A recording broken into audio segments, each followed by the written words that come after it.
Bonjour et bienvenue dans le journal du lundi 9 mai sur TV Land, votre télévision locale. Nous irons d'abord à Narros pour une commémoration du 8 mai pleine d'émotions. Ensuite, retour sur la présentation de la gamme de cosmétiques Aquadax, lancée la semaine dernière. Puis nous reviendrons sur la conférence rugby d'hier et d'aujourd'hui, qui s'est tenue à la Mamiselle de Sobrig, avant de revivre la finale de la Coupe des Landes de futsal, qui opposait Wereleuil à Saint-Pandelon. Ce journal se refermera sur l'ouverture du Festimé à Saint-André-de-Seignance. Détour par Narros pour une cérémonie de commémoration du 8 mai marquée par la remise d'une médaille militaire à un vétéran de la Seconde Guerre mondiale. Image. Ce 8 mai a été commémoré le 71e anniversaire de la victoire des Alliés sur l'Allemagne nazie. À Narros comme ailleurs, élus, porte-drapeaux, anciens combattants et habitants de la commune étaient présents.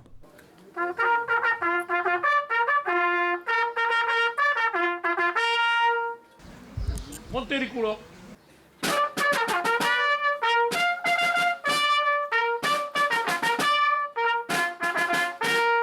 Au cours de cette cérémonie, Raymond Valverde a été décoré de la médaille de la reconnaissance de la nation pour avoir pris part pendant au moins 90 jours aux opérations en Afrique du Nord. Je suis très ému, oui. Ça me fait très plaisir, bien sûr, absolument.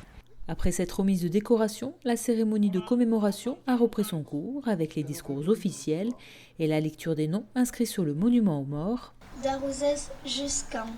Mort pour la France. Bourlon Raymond.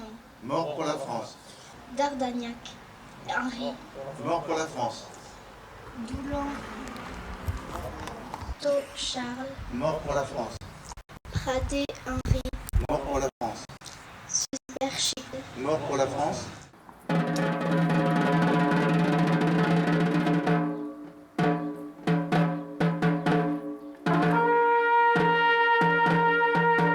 Après le dépôt de gerbes et la minute de silence, la cérémonie s'est achevée sur la Marseillaise.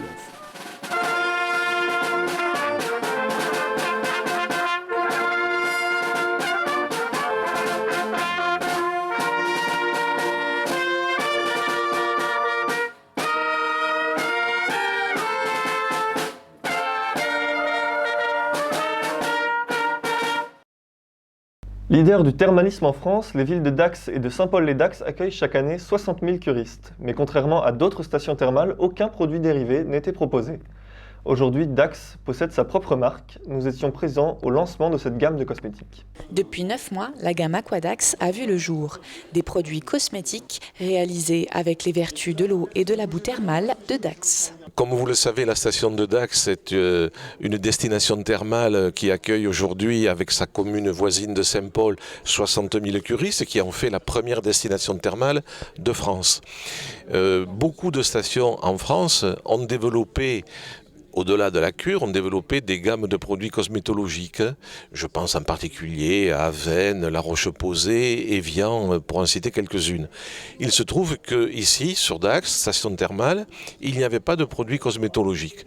Donc nous avons déposé un brevet qui concerne l'algue bleue, le principe actif qui soigne le rhumatisme, et de l'eau thermale de Dax. Nous avons demandé à une société de travailler sur une gamme de produits. Et donc aujourd'hui, nous avons la gamme Aquadax. Crème revitalisante visage, baume de nuit et eau démaquillante. Pour commencer, c'est une gamme quotidienne qui est proposée.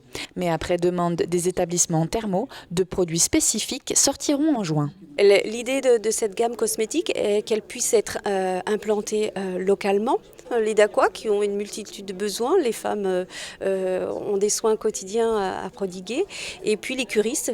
Et c'est pour ça qu'on a choisi de sortir, après ces 3 premiers produits, un gel actif pour jambes lourdes et un brumisateur d'eau thermale rechargeable. Bien sûr, nous, en tant que professionnels, nous attendons des produits qui peuvent être complémentaires aux soins, à savoir le gel jambes lourdes. Donc voilà, que les personnes vont pouvoir continuer leur cure de phlébologie à la maison. Donc ça sera super. Et un brumisateur d'eau thermale. Donc très demandé de ramener de l'eau thermale de Dax chez soi pour pouvoir continuer à l'utiliser à la maison. C'est vrai que nous, on est rentrés en premier dans l'aventure parce que ça nous tenait à cœur, mais tout le monde le suit puisque les Thermborda aussi ont déjà rempli les papiers, je crois que Thermadour aussi, donc bon, on est tous dans la démarche. On va s'efforcer à faire pénétrer cette gamme dans les établissements thermaux de Dax et de Saint-Paul-les-Dax. Ensuite, pour les d'aqua, on va essayer de s'implanter dans quelques pharmacies. Et pour les touristes, on a aussi une implantation aux offices de tourisme et de Dax et de Saint-Paul-les-Dax. Une identité visuelle reconnaissable avec son packaging en bois, ces produits cosmétiques Aquadax se placent dans une démarche de qualité locale et naturelle. Pour reprendre un slogan bien connu, c'est la médecine que la terre nous a donnée. Et donc nous avons souhaité que les produits cosmétologiques proposés soient respectueux de ce principe de base de produits naturels, sans produits de synthèse, de sorte qu'aujourd'hui l'image de la station soit une image nature, beauté, santé. C'est ce triptyque nature, beauté, santé qui fait l'identité de la station thermale et que nous voulons poursuivre à travers la marque Aquadax qui, je l'espère, en se développant dans tout le pays, portera loin et longtemps l'idée de cette station thermale de Dax qui est prête à accueillir encore des dizaines de milliers de curistes. Mercredi dernier, la Mamizelle de Sobrig accueillait une grande soirée débat autour du rugby landais. Le point sur les origines et les enjeux de demain. Auteur du livre Les acteurs du rugby landais, Francis Poustis animait la soirée débat sur le rugby d'hier à aujourd'hui en remontant aux origines et à l'implantation du rugby dans les Landes. Le rugby, je le fais partir d'où il part, c'est-à-dire d'Angleterre, puisque le rugby, c'est à l'origine, c'est un sport qui s'appelait la soule, qui était un sport brutal, non codifié, etc., qui petit à petit s'est codifié à donner le rugby, et qui était introduit dans les collèges anglais, parce qu'on s'est demandé, est-ce que le leadership, ça s'éduque, est-ce que l'esprit d'initiative, ça s'éduque, etc., etc. Et ensuite, il est arrivé en France, alors par le biais de le club du Havre, le Racing, etc. Et dans les Landes, il est arrivé en 1890 au lycée Victor Duruy à Mont-de-Marsan. On avait perdu la guerre à 70. Et on avait dit que c'était les instituteurs prussiens qui l'avaient gagné parce qu'eux, ils faisaient faire du sport à leurs élèves, donc aux soldats, tandis que nous, on ne faisait pas de sport. Et donc, il y a eu tout un mouvement qui a été mis en place de gymnastique et de sport pour redonner la forme et éduquer la jeunesse pour la revanche, pour préparer la guerre de 14 en réalité. Et le rugby a fait partie de ces sports de plein air qui ont permis de remonter le niveau physique des jeunes justement pour préparer cette revanche. Et ensuite, après les luttes qu'il y a eu entre les propriétaires et les résignés, le rugby aussi dans les Landes s'est implanté par le mouvement radical qui s'est servi du rugby pour créer des clubs, pour remettre ces gens-là ensemble. Et avec les instituteurs qui ont appuyé en même temps, et pour recréer du lien social et éviter toutes les stigmates de tout ce qui s'était passé pendant 3 ou 4 ans dans des luttes très dures. Profitant de cette soirée débat, 5 joueurs des années 40 étaient présents pour témoigner de leur expérience au sein du club de Sobrig. Il y a eu une équipe en 1940 pendant 4 ans, pendant la guerre, qui d'ailleurs a été même championne de Côte Basque, qui avait gagné un challenge qui s'appelle le Challenge Nogaro, mais ensuite qui a arrêté puisque Sobrig ne faisait pas 1400 habitants comme maintenant. Et quand les jeunes sont repartis soit au service militaire, soit travailler après la guerre, ils ont été obligés d'arrêter pour manque d'effectifs. Et ensuite, dans les années 68 exactement, le foyer des jeunes a redémarré. Une activité rugby pendant 3 ou 4 ans aussi, mais a arrêté parce que là aussi c'est quand même compliqué un club de rugby, il faut des effectifs et plus tard elle est partie dans le basket. Oui. Mais le moment attendu de la soirée était certainement le débat sur le rugby de demain avec 3 invités de marque du monde rugbystique. Pierre Albaladejo, Vincent Etcheto et Christian Laclos, le président de Tyros, débattront sur le rugby d'hier et rugby d'aujourd'hui, mais surtout sur l'avenir du rugby et ce que peut être le rugby pour nos régions ou notre région ici, qui est une très grande région de rugby, mais qui actuellement est un peu à la peine. Donc, quelle peut être sa place dans le futur, dans le monde professionnel et dans le monde amateur qui évolue. C'était un jeu. J'ai joué, moi, j'ai pratiqué un jeu, mais ça n'a jamais été un labeur pour moi. Tandis que maintenant, les gars, je parle de l'élite, sont des gens qui vivent de ça, donc sont de vrais professionnels, mais de bons professionnels qui se tiennent bien et qui monnaient leur talent parce qu'ils ont du talent. Mais attention, ne rêvons pas, tout le monde n'a pas les moyens, les qualités de vivre un jour de son art. Et ce n'est pas une obligation un jour d'être grand joueur, d'être international et autres. On peut très bien faire une belle carrière dans son village, jouer à ce jeu qui est très éducatif et être quelqu'un dans la vie. Il y a de l'esprit, un esprit de sociabilité dans le jeu de rugby. Et je crois que c'est la meilleure école de la vie. Comme dit Antoine Blondin, eh bien, le docteur peut pousser en deuxième ligne avec les mécaniciens, et puis le séminariste peut être demi de mêlée avec l'instituteur de mi-ouverture. Donc des gens qui sont intellectuellement ou sociologiquement différents et qui là vont porter tous le même maillot et souffrir ensemble, parce que quand il y a la grêle en face, eh bien, là il faut être solidaire, sinon on explose. Certains découvrent, d'autres connaissent déjà le futsal. En marge de la finale de la Coupe des Landes de football traditionnel, ce sport peu connu dans la région désignait son champion. Retour sur le choc entre Werreleuil et Saint-Pandelon. Troisième et dernière rencontre entre le club de Saint-Pandelon et l'Espérance Werreleuil. Jeudi dernier s'est disputée la finale de la Coupe des Landes d'une discipline apparentée du football, le futsal. Un sport qui demande une sacrée endurance et concentration sur une surface réduite. Un jeu plus rapide, on peut le comparer à du handball ou à du basket, où c'est vraiment de l'aller-retour, et en fractionné c'est quand même plus impressionnant que sur le terrain en herbe. Donc ça va très vite, autant de changements que l'on veut, donc ça permet de faire tourner l'effectif et d'avoir un rendement à peu près correct quand même. Les deux équipes seniors devront alors redoubler d'efforts afin de pouvoir remporter la victoire. Il va falloir être vigilant, surtout en défense, parce qu'ils ont un gros potentiel et ils sont rapides.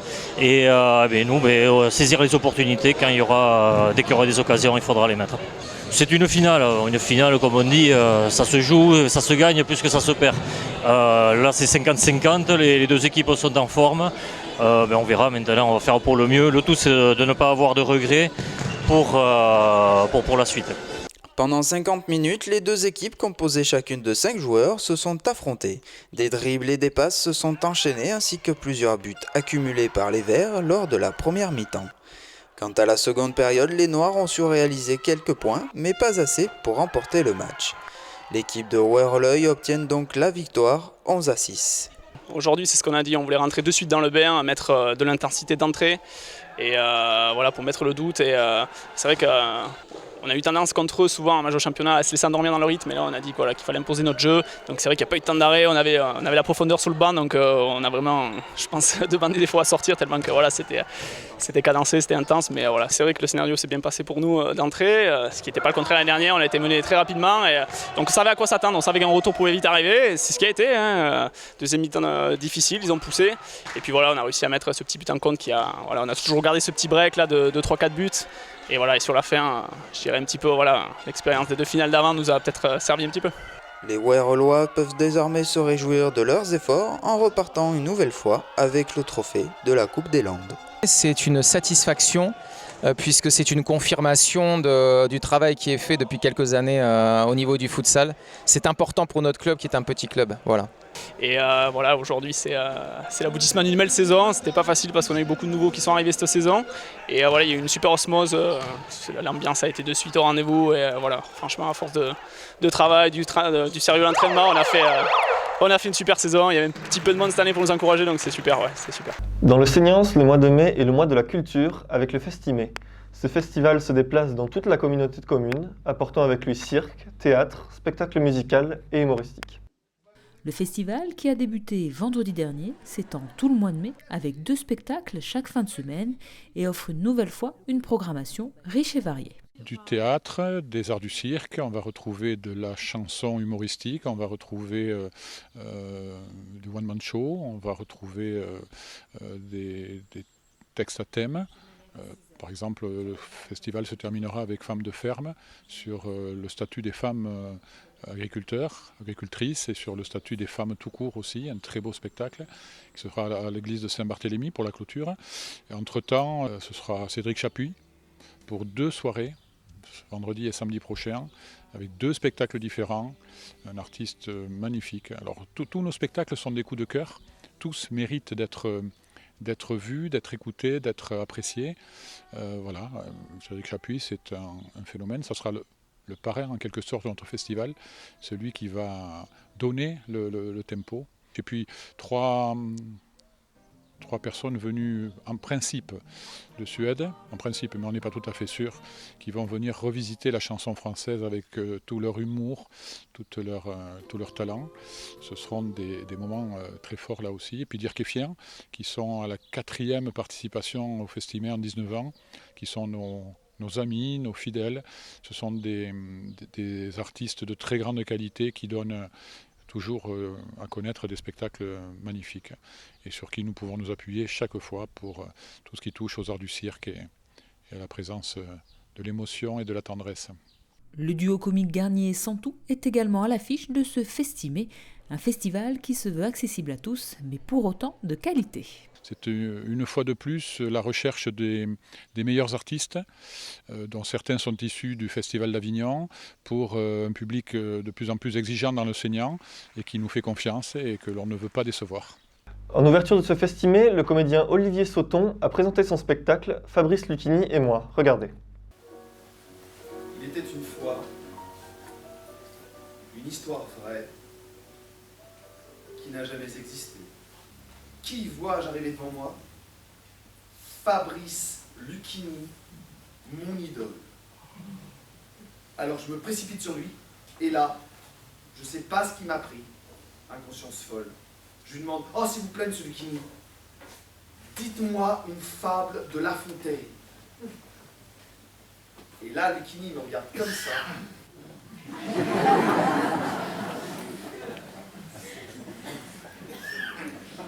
C'est une vraie anecdote. J'ai vraiment rencontré, quand j'avais 20 ans, Fabrice Lucchini, totalement par hasard, dans la rue. Je rêvais de devenir une vedette, j'avais pas lu un bouquin.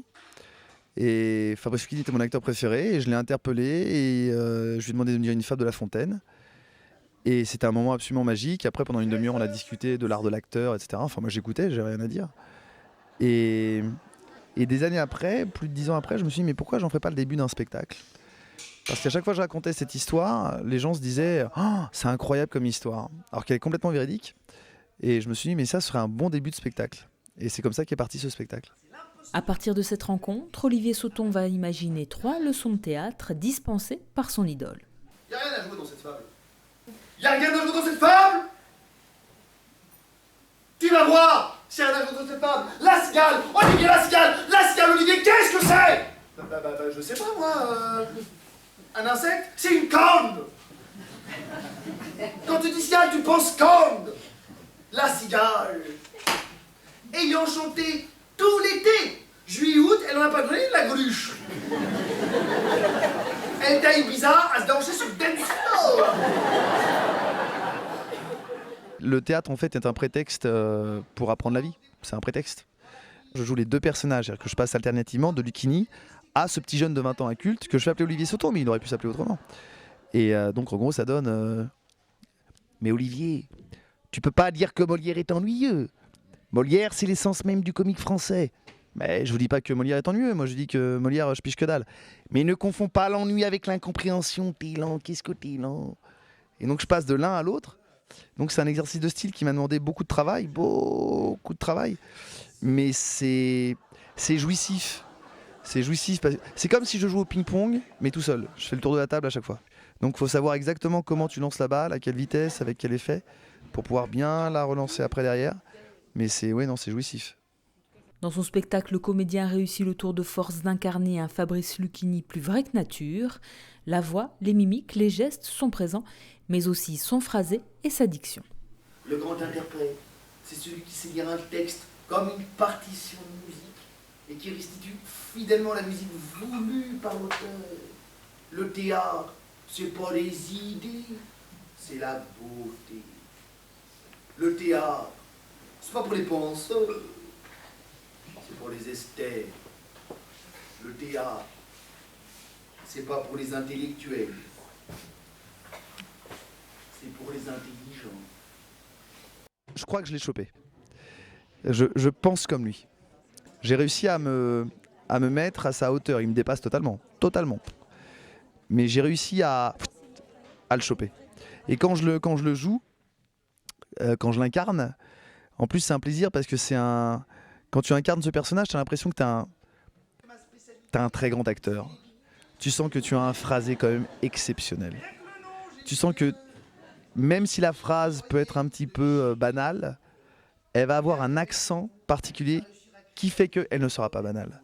Ça, c'est un plaisir incroyable. Plaisir aussi pour le public au vu des applaudissements nourris.